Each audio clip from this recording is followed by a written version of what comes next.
Os indígenas não aldeados que vivem em contextos urbanos enfrentam diversos desafios, desde a invisibilização de sua identidade até o preconceito e os estereótipos que a sociedade impõe sobre eles. Muitas vezes, há uma ideia equivocada de que o indígena de verdade é aquele que vive isolado em aldeias e com hábitos tradicionais, desconsiderando que a cultura indígena é dinâmica e que a migração para as cidades não significa a perda da identidade.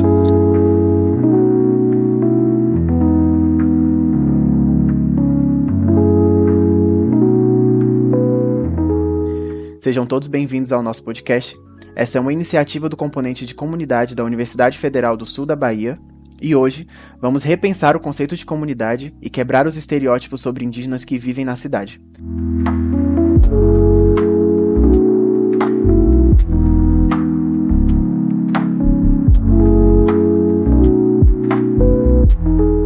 Para essa conversa, temos a honra de receber Débora Martins, influenciadora, chefe de cozinha, diretora e produtora audiovisual, nosso alecrim baiano que exerce 10 mil funções. Débora, para a gente começar, você poderia se apresentar, contar um pouco sobre essas 10 mil funções que você faz na vida e compartilhar um pouco da sua origem indígena com a gente? Oi, gente, bom dia, boa tarde, boa noite. Antes de tudo, eu queria agradecer. Para mim é uma honra muito grande poder estar fazendo parte desse trabalho, contribuindo de alguma forma, né? Eu sempre observei de longe as iniciativas culturais da UFSB, sempre me interessei, sempre tentei participar, mesmo que de longe um pouco. E ser convidada para mim é uma honra gigantesca, de verdade. Então, para as apresentações, meu nome é Débora, eu moro em Alcobaça, que é aqui do lado de Teixeira, uma cidadezinha aqui no extremo sul da Bahia, de um litoral muito bonito, por sinal. E eu sou uma mulher indígena do povo Pataxó, né, povo Pataxó do extremo sul da Bahia, porque a gente tem Pataxó em Minas também, mas aí é uma cultura um pouco mais distinta da nossa, apesar de sermos o mesmo povo. Além disso, eu sou uma mulher lésbica, eu sou uma mulher autista, e eu uso as minhas redes sociais para falar um pouco desses recortes, desses atravessamentos. E é sempre muito massa ter um espaço assim para que as pessoas possam me ouvir, possam tirar dúvidas genuínas, né? Porque eu acho que existe muito estigma e muito estereótipo sobre a presença indígena no meio não indígena, entre aspas, e na internet de um modo geral, né? Então, é isso, eu tô aqui para contribuir com esse diálogo. Primeiro que a honra é totalmente nossa, né? Receber você, eu acho que é um ícone da região, assim, quando o assunto é falar sobre a vivência indígena, de trazer esse resgate também à cultura e fazer essa tradução quase que literal para as pessoas que às vezes não entendem ou também não buscam sobre o assunto. Eu queria começar já falando sobre a idealização do projeto, porque quando a gente estava fazendo esse podcast, surgiu um ponto muito interessante. Você falou que sempre se mostrou aberta, né, para participar desses meios e quando as perguntas são bem intencionadas. E por mais que a gente tinha uma boa intenção, nossas primeiras perguntas elas caíram num lugar muito sombrio. Que a gente acabou colocando a sociedade em si separada da sociedade indígena. Você consegue discorrer um pouco para a gente sobre esse assunto? Sim, eu acho que na verdade é um erro muito comum, né? E eu não encaro isso de uma forma, sei lá, ofensiva ou nada do tipo, porque realmente é, é isso, né? A sociedade não indígena, ela tem as pessoas indígenas de uma forma muito hegemônica. Então, é um grupo muito específico que vive num lugar muito específico que está longe de tudo quanto é sintoma de sociedade, né? De civilização, entre muitas aspas, porque eu detesto essa palavra. Mas é um erro muito comum, na verdade. Então, assim, é o que eu costumo dizer. As pessoas geralmente colocam a gente dentro de estereótipos porque para elas fica mais fácil de negar a nossa existência junto da existência delas. E eu digo de um modo geral, né? Não falo, tipo, dessas perguntas que vocês fizeram nem nada. de um modo geral mesmo. Então, quando as pessoas pensam em sociedade, muito dificilmente elas vão pensar em pessoas indígenas integradas nessa sociedade. Muito dificilmente elas vão pensar, pô, deve ter uma pessoa indígena que estuda comigo, deve ter uma pessoa indígena que trabalha comigo. Se a gente não tá, assim, nos nossos trajes tradicionais, com os nossos artesanatos, com os nossos grafismos, se a gente não fala abertamente sobre isso, é uma coisa que meio vai por debaixo dos panos, porque a nossa leitura social é muito preto no branco. Então, no Brasil, se você não é preto, você é branco, se você não é branco, você é preto. E, e tudo isso que fica na rebarba, né, dessa coisa tão concreta, tão sólida, não é nada. Então, aí vem toda a discussão do pardo no Brasil, toda a discussão de miscigenação, toda a discussão de diversidade étnico-racial. Então, se você não está num lugar específico, falando uma língua específica, usando trajes e usando adereços específicos, dificilmente as pessoas vão te ler como uma pessoa indígena. Uhum.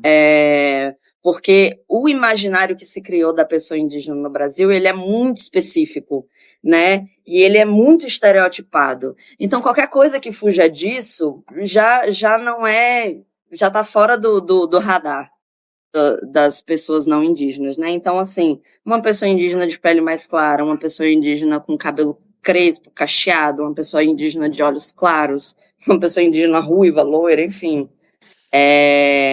Porque, na real, eu acho que a gente importa muito essa pauta racial dos Estados Unidos, né? Essa coisa do colorismo. Só que o colorismo não se aplica a pessoas indígenas, né? O colorismo, ele pode se aplicar a questões de outras sociedades, outras comunidades, outras diversidades étnico-raciais, mas a pessoas indígenas não, porque o que vale pra gente é o reconhecimento étnico, né? É o autorreconhecimento, que é um direito garantido a nós pela Constituição Federal, e o reconhecimento perante a nossa comunidade. Então, assim, é importante que você seja reconhecido pela sua comunidade, pelo seu povo, pelas suas lideranças, sabe?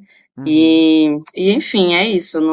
As perguntas, elas não vieram num tom ofensivo, mas para a gente que tem, assim, um olhar um pouco mais treinado, a gente percebe, não, eles separaram sociedade de sociedade indígena, Uhum. né? Mas os indígenas estão integrados na sociedade, então não tem por que fazer essa separação.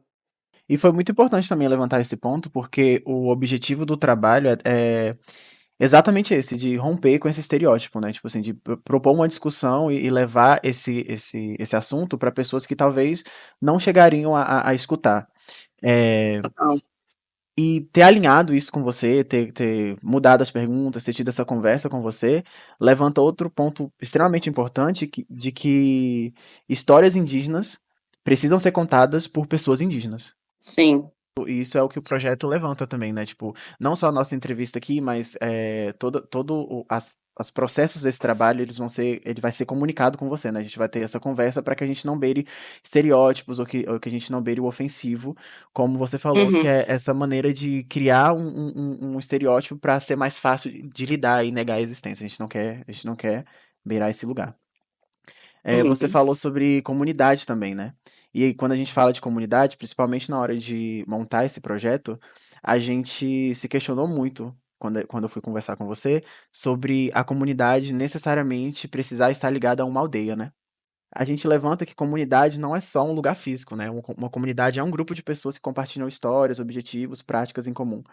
Você sente que você tem essa rede de apoio de indígenas que estão em contexto de cidade, não aldeados? Vocês se conhecem? Como funciona esse resgate também da cultura? Como vocês se unem e como funciona essa interação?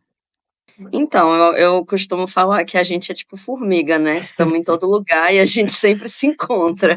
É incrível. Eu estava em São Paulo esses dias e aí eu fui para um samba muito aleatório e encontrei uma parente indígena lá e a gente, enfim, conversou e trocou ideia.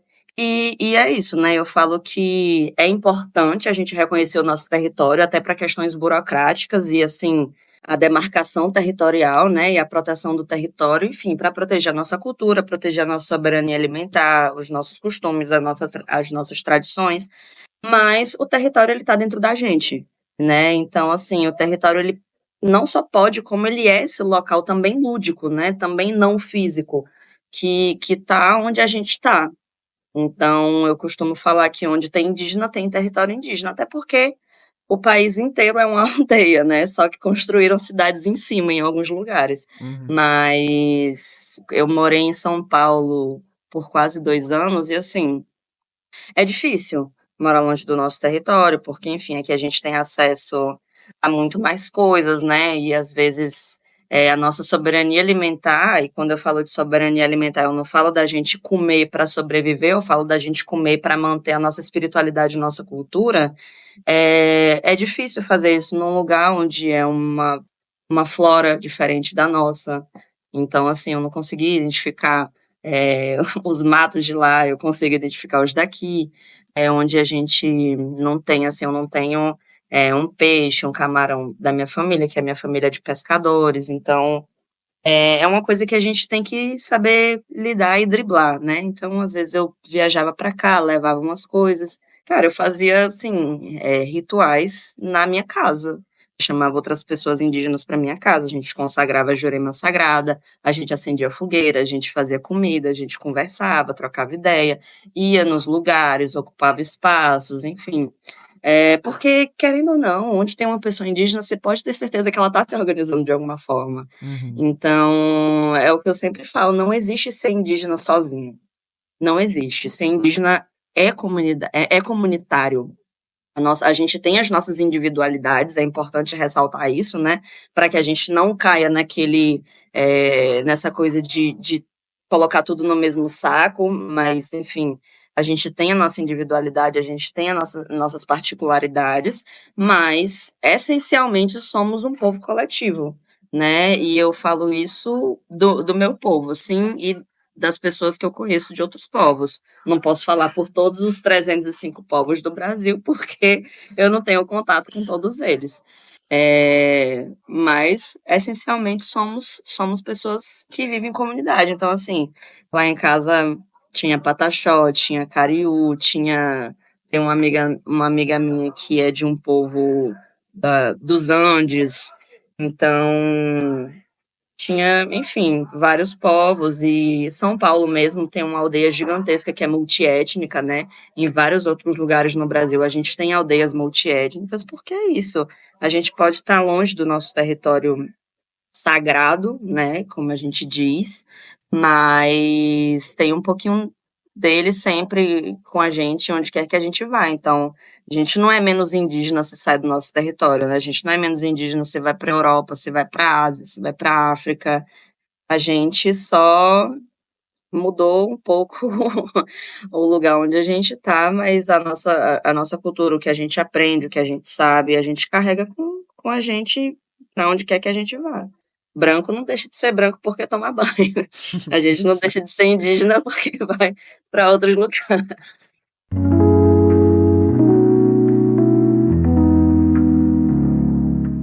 Você fala sobre essa vivência em São Paulo, assim, e eu imagino que você teve que lidar muito com a ideia equivocada de que tá fora da aldeia enfraquece sua cultura, né? Tipo, tira esse senso de Sim. pertencimento. Muito pelo preconceito e pela falta de conhecimento, né, sobre a diversidade indígena.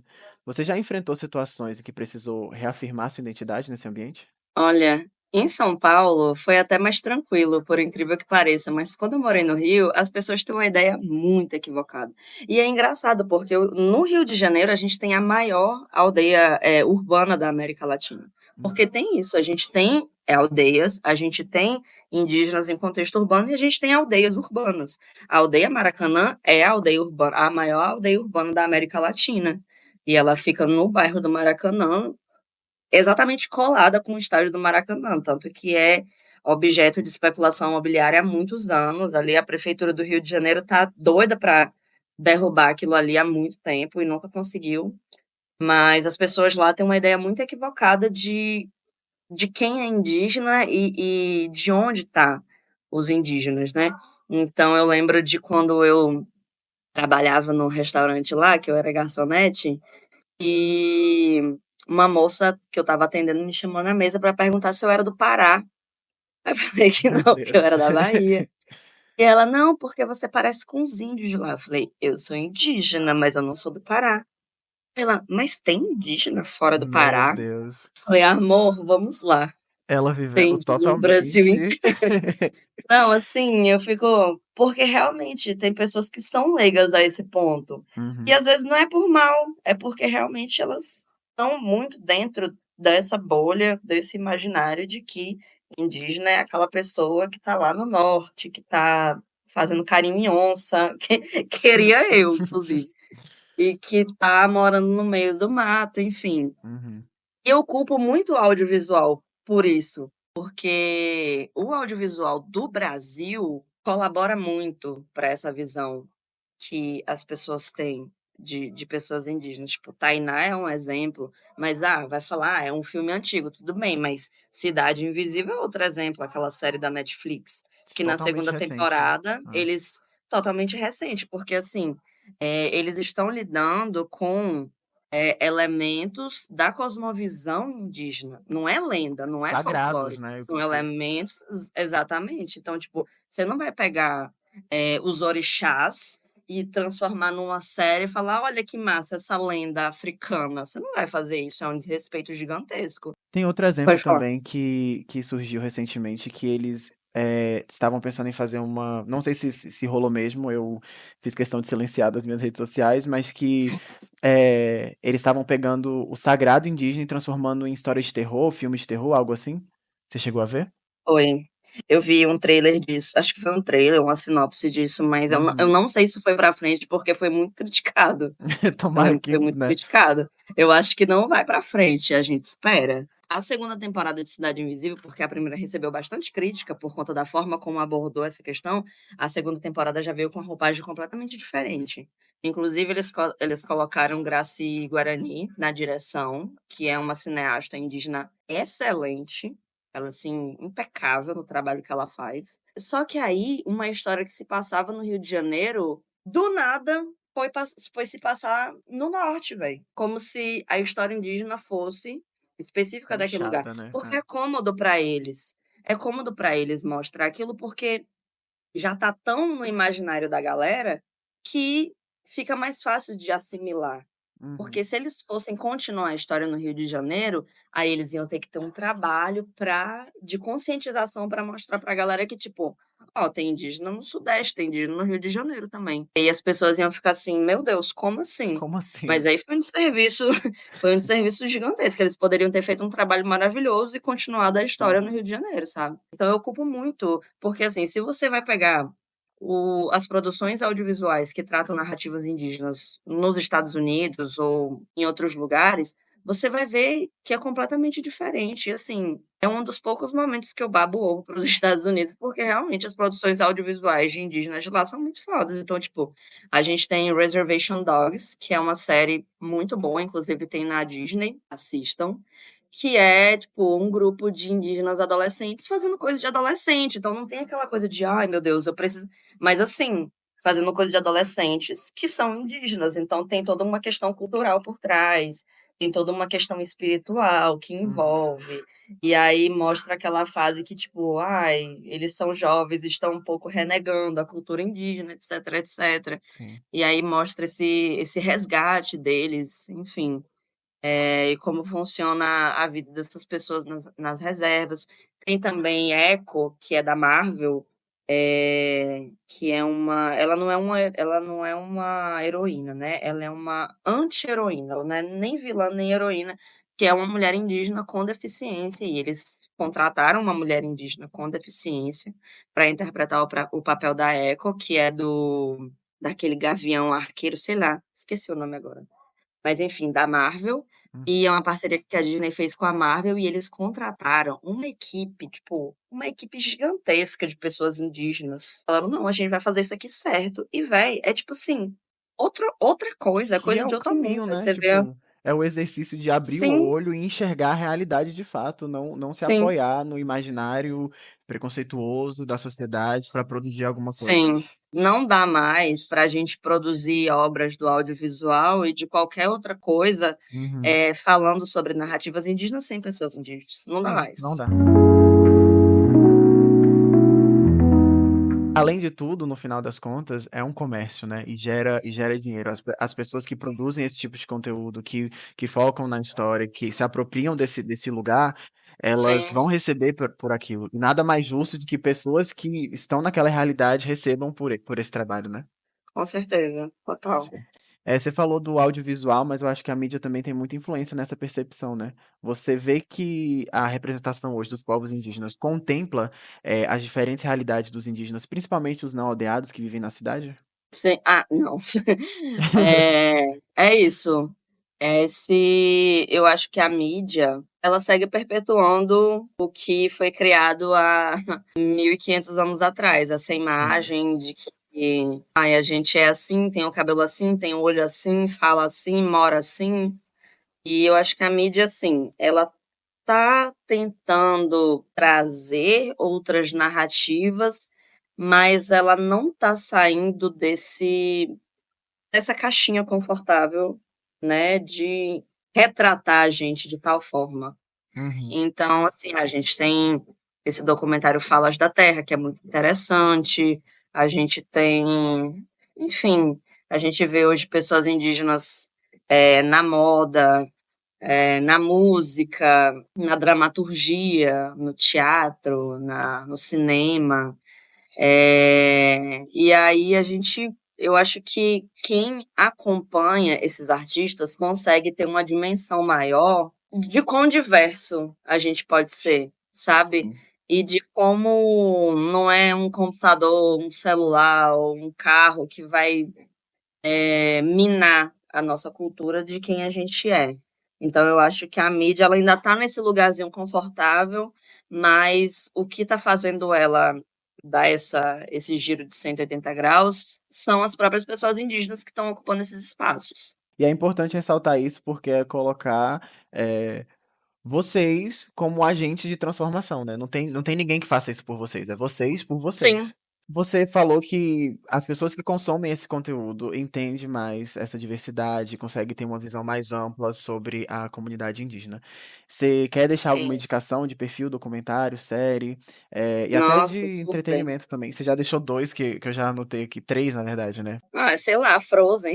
Frozen é um ótimo exemplo.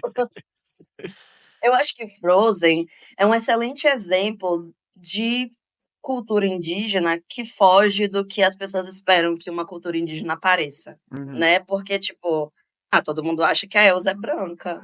Ela lá com a pele bem clarinha, com o cabelo platinado, com o olho claro. Nunca que. Mas a Elsa e a irmã dela são pessoas indígenas. E o Frozen 2 ele traz isso muito escancaradamente, né? Inclusive, a Disney fez um trabalho com a comunidade indígena que inspirou o povo da Elsa. Então, no filme 2 que é muito bonito, eu acho muito Nossa, bonito, lindo. Eu inclusive, assisti, passou é esses dias lindo. na sessão da tarde. Eu chorei de tarde, eu tava chorando É assim em cantos. lindo. Nossa, é Muito lindo, lindo, lindo. lindo. Sim. E, tipo, toda a história delas resgatarem a cultura da mãe, da cultura delas, e de como elas se redescobriram nesse processo, é assim, é literalmente, eles estão desenhando como funciona para nós o resgate, porque assim, não existe um resgate tipo, ai, a minha bisavó era indígena, como que eu faço para achar? Não, não é assim que funciona. O resgate ele começa dentro de casa. É você conversando com a sua família, é você perguntando para os seus mais velhos, perguntando histórias, perguntando de onde veio e tal. Tipo, depois do meu resgate que eu fui entender o que que tinha acontecido com meu avô, pô. Ele saiu do território na década de 50. Na década de 50 foi quando aconteceu o fogo de 51 com o povo Pataxó, que foi quando todos os fazendeiros da região se uniram para tocar fogo em todas as aldeias da região. Uhum. Então, tipo, muitos fugiram, muitos morreram, muitos resistiram. Então, assim, nós temos, assim, sequelas do tempo de coisas que aconteceram muito tempo atrás, mas que reverberam nas gerações que vão surgindo, sabe? Então, assim, se eu não fosse atrás do meu resgate, ia ser uma história que tinha sumido, uma história Sim. que ia morrer por conta desse episódio, assim como acontece com várias outras pessoas. Então, às vezes as pessoas falam: "Ah, mas não é indígena de verdade porque não tá numa aldeia", véi. Não é escolha minha, É. sabe? Literalmente E estão assim, tentando apagar a gente tá lutando contra a exatamente, sociedade, assim, né? Todo um contexto de tentativa de sufocamento. sim. E a pessoa, ah, você não Nossa, tá na aldeia, total. você não é indígena. E, e é isso, é uma animação que mostra muito esse trajeto que a gente faz. Acho que Moana também traz isso, essa conexão dela com a avó e com o mar, e isso é muito significativo. Eu acho que é muito significativo para qualquer pataxó que assista, porque a gente tem essa coisa com o mar, né? A gente aqui que é do litoral. Porque o povo pataxó, ele literalmente vem da água, o Pai, que é o deus da água, ele literalmente criou todas as pessoas pataxó. Então, a nossa história ela vem daí, a gente se reconhece muito, eu acho muito legal quando a gente assiste alguma coisa e se reconhece. Tem Raya também, A Princesa e o Dragão, que, ai gente, eu amo muito esse filme, se Nossa, é deixar eu muito bom. assisto todos os dias. É muito bom. Eu amo esse filme. Porque, tipo, eu acho que a primeira vez que eu assisti uma coisa, eu falei, gente, ela é a minha cara. Ela é a minha Sim! cara. Ela é Amiga, sim, a minha te cara. usaram. Com certeza estava no moodboard. Com certeza. Sim, Tinha uma foto sua estampada sim. assim, de Eu todo falei, tamanho. É ela. gente, é igual. Sim. Somos iguais. Juro, somos iguais. Sim. Inclusive sáficas. Olha Porque ela só. é. Você chegou a usar, tipo, fotos dela nas redes sociais, eu acho, né? Tipo, ou postar alguma coisa? Eu Foi. lembro, algo assim. Eu falei que eu lembro que numa época que o pessoal tava usando inteligência artificial pra fazer. Ai, como eu ficaria se eu fosse um desenho da Disney? Eu falei, gente, eu não preciso, já fizeram pra mim. Amor, eu não preciso. A Disney me usou de Beijos. referência.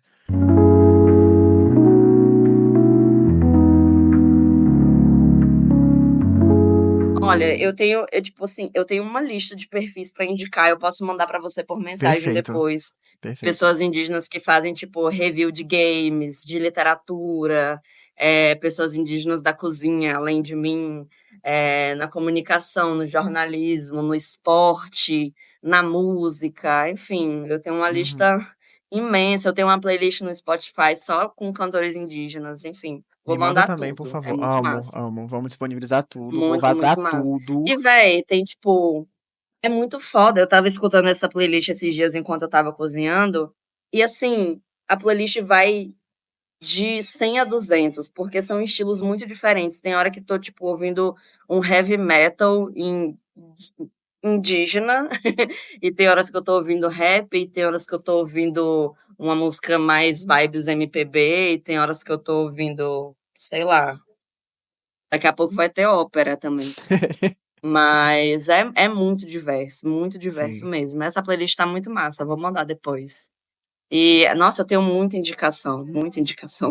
Eu acho que eu nem consigo lembrar tudo agora, mas eu faço uma listinha depois e passo. Sim, nosso podcast ele vai estar disponível tanto no Spotify quanto no YouTube. E na descrição vai ter o link do nosso site, onde vai ter todas as indicações que você mandar pra gente. Ótimo, Então, perfeito. pra pessoa que se interessar, quiser abrir a cabeça, desconstruir esse estereótipo, é só clicar no link que deve estar na descrição desse podcast.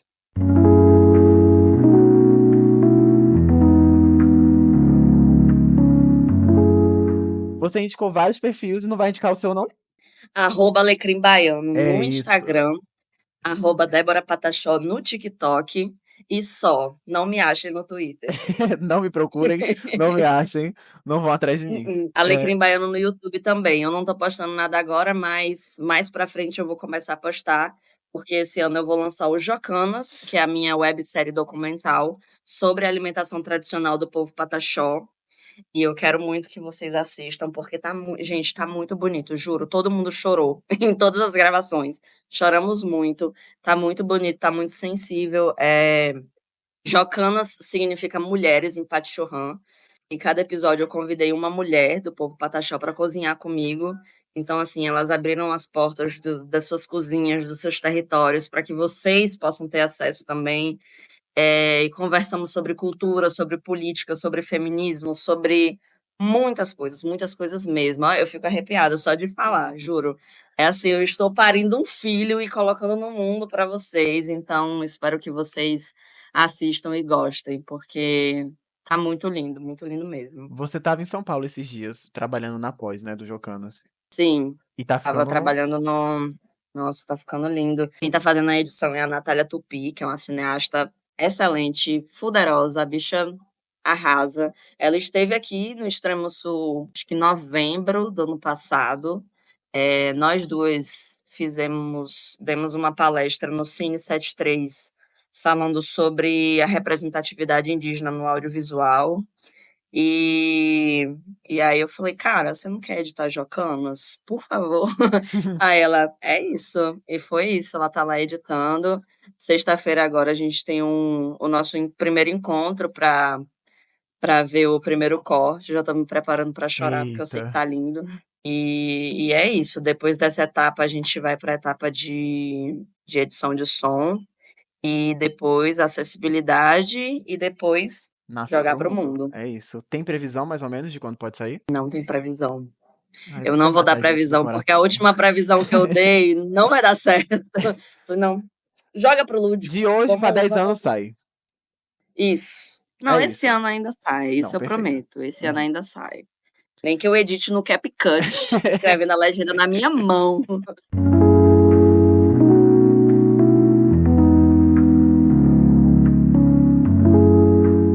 Você trabalha com essa produção, né, de audiovisuais mais longas. Já tem um conteúdo no YouTube também que nasceu como um projeto audiovisual, né, que também é sobre culinária. Sim, O Jocanas é o não. Alecrim Baiano demarcando territórios virtuais. Chique. Falando de territórios virtuais, qual a importância de ocupar o espaço digital para fortalecer a narrativa, essa diversidade indígena? E como o público tem recebido seu trabalho? Véi, é muito interessante falar sobre isso, porque é aquilo, né? Quando eu falei de que o território é onde a gente tá, isso inclui a internet também. Ele é um território não físico, né? Eu acho que a galera desmerece muito o ativismo na internet, mas às vezes é uma ferramenta que a gente tem para se conectar com outros povos. Se não fosse a internet, eu não teria conseguido alcançar tantas pessoas de tantos povos diferentes que agregam no meu trabalho, que eu gosto de acompanhar, que eu gosto de ver trabalhar, de ver ascender. Ocupar esse território virtual é estar na internet mostrando meu trabalho, falando sobre cultura, falando sobre uma coisa que eu gosto muito de falar, que é soberania alimentar, principalmente soberania alimentar dos povos indígenas, e é ver o conteúdo de outras pessoas. Então, assim, eu acho que a grande bronca que pessoas racistas, preconceituosas têm é ver uma pessoa indígena na internet, falar, apontar que a gente não é indígena porque tá na internet, mas eu acho que a grande bronca dessa galera é que, mesmo estando nesses lugares, a gente não perde nossa cultura, muito pelo contrário, a gente consegue usar isso para fortalecer a nossa cultura. Então, assim, eu tô aqui em Alcobaça, mas eu já entrei em contato com o pessoal, né, que tá na aldeia, eu já falei com uma liderança, eu já falei com um parente que tá mais distante. Então, assim, a gente se organiza, se junta, a gente ajuda, tipo, na época das enchentes mesmo, que o acesso ficou impossível para as aldeias, a gente conseguiu ajuda através da internet. Eu fiz vaquinha, eu reuni informações de pontos de coleta, mobilizei a galera para levar doação. Então, assim, é muito mau caratismo também de algumas pessoas achar que, sei lá, a internet não serve de nada, porque para a gente que está no interior, às vezes é a única forma que a gente tem de colar numa manifestação, de ajudar num protesto e tal. Nem todo mundo mora em São Paulo para estar na Avenida Paulista fazendo passeata contra o marco temporal. Infelizmente, não é todo lugar que a gente vai conseguir mobilizar um protesto desse tamanho, sabe? Uhum. Então a gente faz o que dá. E a internet ajuda muito a gente nisso. Eu acho também que é muito mau caratismo tirar essa força da internet, né? É você querer suavizar a força da internet na hora de julgar pessoas indígenas que usam desse espaço para existirem, se conectarem, militarem, Sim, lutarem por quem elas são. Porque hoje praticamente tudo acontece na internet. Então, como você vai falar que esse espaço ele não é um espaço válido para que isso aconteça? Não existe isso. Você sim. é descreditado até no próprio cotidiano da vida, assim.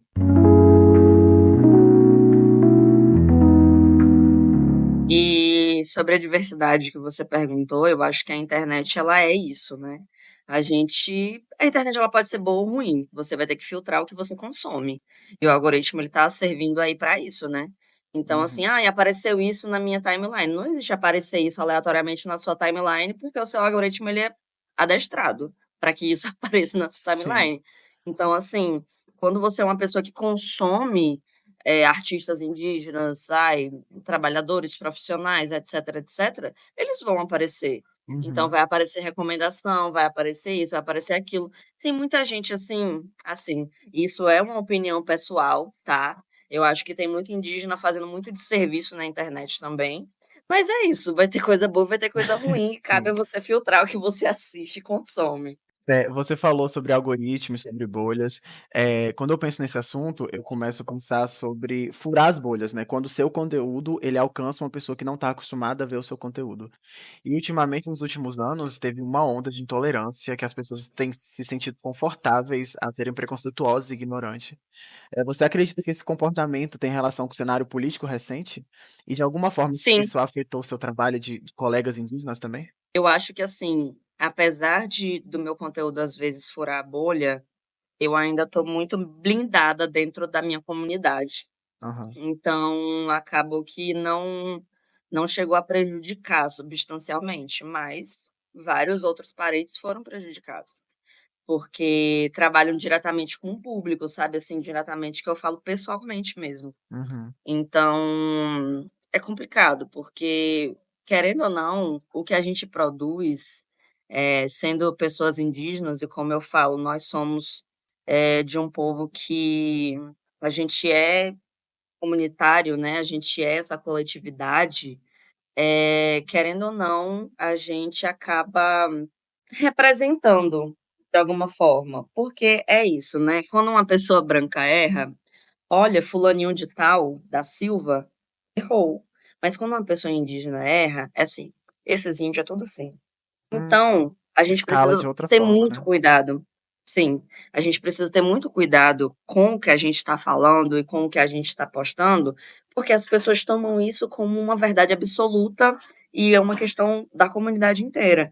Então, assim, eu falei no Twitter que não acho legal as pessoas usarem adereços indígenas no carnaval como fantasia. E aí, uma pessoa veio falar: mas o cacique Raoni falou que pode. Ele é uma liderança incrível, ele é uma liderança incrível. E ele representa muito, é um peso gigantesco o que ele fala, mas ele não fala por todas as pessoas indígenas. Sim. Eu falei, gente, essa é uma opinião minha. Eu não acho legal.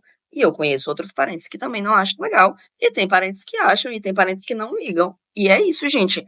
Nós vivemos em comunidade, mas a gente tem nossa particularidade, a gente tem nosso eu, nossa essência. Somos indivíduos dessa comunidade. Então a gente vai pensar por si. A gente não tem um único cérebro que funciona para todos os indígenas do mundo. Eu sei que vocês gostariam muito que fosse assim, mas não é assim que funciona. Então cai muito nesse lugar, sabe? De tipo, elas levarem muito, tipo, isso que Débora falou é a verdade absoluta para todas as pessoas do povo Pataxó. Não é, gente. Eu não tô falando nem por mim direito, quanto mais pelo meu povo. Não sou, pelo amor de Deus. Calma também. Então, então prejudicou, de certa forma, né? Eu acho que as pessoas tomaram um pouquinho mais de coragem para serem intolerantes. Uhum. Então, assim, e as pessoas acham que a internet blinda muito eles de muitas coisas, né? Então, eles acham que pode falar tudo, que não vai ter consequência. E segue assim, né? Mas nos últimos tempos, assim, nos últimos meses, eu acho que eu bloqueei tanta gente que eu consegui filtrar o que eu vejo, o que eu leio, o Criou que a eu bolha deixo de da ver, o que eu bolha. deixo de ler. Nossa, É uma sério. bolha dentro da bolha, super Tem, protegida. tipo, as pessoas falam, você tem que sair da sua zona de conforto, você tem que sair da bolha. Gente, às vezes não. Porque eu não quero ler certas coisas. Sim. Sei lá, você sair da sua zona de conforto e. Sei lá, eu pedalo todo dia, sair da minha zona de conforto e fazer uma caminhada. Ao invés de pedalar, não é ler Microagressões. Nem crimes na microagressões, internet, sabe? agressões, né? Sim. Sim. Então, é isso. Mas é o que eu sempre falo para as pessoas que são mais próximas a mim. Eu falo, gente, se proteja de todas as formas, sabe? Se você acha que aquela pessoa tá falando isso só para te perturbar, só bloqueia, velho. Não dá Hum. corda, sabe? Uhum. E segue sua vida, porque assim, como diz Suzana Vieira, o que é uma ou duas pessoas que eu me odeia para 130 milhões de brasileiros que me amam. É sobre, A velho. gente eu tenho a minha comunidade, sabe? Eu tenho uma galera que engaja o meu trabalho, eu tenho a galera que curte o que eu posto. Por que que eu vou ligar para as pessoas que estão ali só? E aí, a última fofa que mandou um Pô, foi hate muito pra bom. mim, tipo, eu descobri até onde ela trabalhava, descobri quem era a chefe, eu mandei tudo pra chefe dela e beijos, tchau e benção. E é isso, pô. E, e é isso, sabe? Eu acho que as pessoas estão muito à vontade para cometerem crimes na internet e acharem que vão sair ilesas com isso. Uhum. Você acha que falta política pública nesse sentido de reavaliar esse cenário, esse ambiente? Eu acho que falta uma fiscalização, uma cyberfiscalização mais atenta. E eu Uhum. acho que o Twitter do Elon Musk e o Instagram do Mark Zuckerberg têm dado muita brecha para que essa galera fale o que quer sem punição, sabe? Uhum. Então eu acho que, tipo, a flexibilização, talvez, de leis que protejam a gente na internet atrapalha muito. E aí, a gente ficou sem Twitter por causa disso, isso, isso, mas sei lá, foi só o cara pagar e voltou tudo Sim. o chorume que tava. Então, acaba que o dinheiro, no final das contas, sempre fala mais alto. E a gente fica assim, à mercê, porque a gente precisa da internet e das redes sociais para criar o conteúdo. Tem muita gente que monetiza em cima disso, mas ao mesmo tempo a gente está suscetível a todo tipo de ataque. É tentar tirar o melhor de um ambiente hostil, né? E, tipo, é quase uma missão impossível, porque é uma tarefa que não devia ser só da Sim, pessoa que tá ali, né? Devia ser dos representantes sim, dessas redes sociais, do próprio governo. Só que, né, sim, com pedir, certeza. pedir isso pro Elon Musk, eu acho que pro Mark Zuckerberg é meio que. É mais fácil tirar leite de pedra. É. Tava tentando procurar uma expressão que não precisasse ser censurada do podcast. Em questão de política, você acha que houve avanços significativos no direito da população indígena nos últimos anos? É, é. Então, não, Ah. Você acha que isso tem porque assim, relação com o antigo governo ou o governo atual também não chegou junto? o governo atual não chegou junto. Foda, velho. E sabe o que é pior? Eu acho, do governo atual pro governo passado, é porque o governo atual deu esperança pra gente Levanta a de que ia ser bandeira. melhor. Uhum, É. sim. Então, assim, foi todo aquele teatro de subir a rampa, de, ai, vamos assinar um compromisso, Ministério dos Povos Indígenas. O Ministério dos Povos Indígenas está morto. Meu Deus. Ele nasceu morto, ele nasceu cansado. Então, é isso. Ele demarcou 6 territórios, bem porcamente, porque um dos territórios deu conflito, porque ele demarcou como se fosse de um povo, sendo que 2 povos viviam naquele mesmo território, Nossa. e deu briga, deu confusão, e teve que, enfim, intervir para resolver. E foi isso. Foi literalmente isso, sabe? Eu acho que o Ministério dos Povos Indígenas ele é bem midiático. Então, assim, eu acho que uma das poucas coisas que acho que até conseguiram essa semana foi que agora as pessoas indígenas conseguem colocar o nome do povo como sobrenome, tipo, na identidade, sem precisar do RANI, que é um documento que a FUNAI expede para dizer quem é indígena e quem não é indígena, e é extremamente burocrático, com as coisas muito surreais, e só. Então, assim, eu acho que a gente estava na escala 0, agora a gente está na escala 0,2. E bizarro, né, pensar que esse direito de colocar o sobrenome é algo tão simples veio agora, tipo, veio agora. Sim, e sem precisar de um órgão institucional para dizer quem é indígena e quem não é. Uhum. E esse é um tipo de informação que só chega pra pessoa se ela tiver cercada de pessoas que discutam e falam sobre isso, né? Sim, Tipo, daí vem a sim, importância também de seguir conteúdos, pessoas que conversem, que falem sobre políticas indígenas, né? com certeza.